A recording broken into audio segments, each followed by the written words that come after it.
Hi, my name is Michael Maroney from Monex Deposit Company. Today we have been talking about how to determine if buying gold and silver is right for you.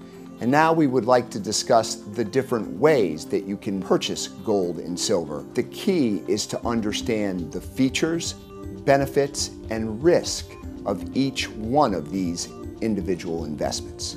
In order to determine which investment is right for you, the individual investor, you first must determine if you are interested in a long-term investment or a short-term investment. And then whether you are looking at this investment simply for protection, or are you also looking for potential profits. Now let's look at the different ways that you can own precious metals. The most conservative in most people's minds is to buy the physical metal. You can either own coins or you can own bars. When you purchase physical gold, there are two things you have to determine. One, will I take delivery of the metal? Or two, will I have it stored in an independent depository? Normally, when you purchase a gold bar, there is a very small premium above spot.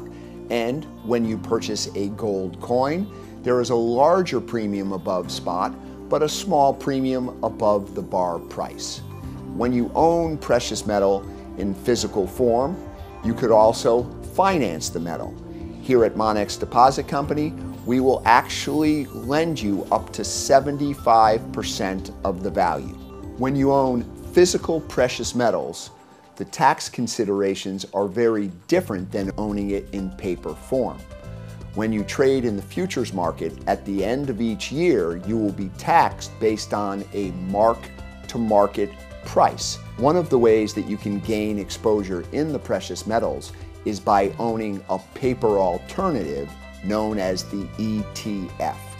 The ETF is an exchange-traded fund, and basically the value of this piece of paper will track the value of gold, silver, platinum, or palladium.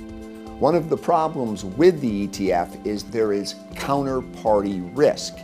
In other words, you basically own the right to sell a piece of paper that tracks the value of gold or silver, whereas it's not the same as actually owning gold and silver. One of the other features that exist within this investment is it is a diminishing asset, because each year the value of this paper investment decreases by approximately 1%. One of the other ways for an individual investor to gain exposure to the precious metals market is by purchasing stock in mining companies. There is additional risk to owning an actual stock in a company that produces or mines gold other than owning the physical metal.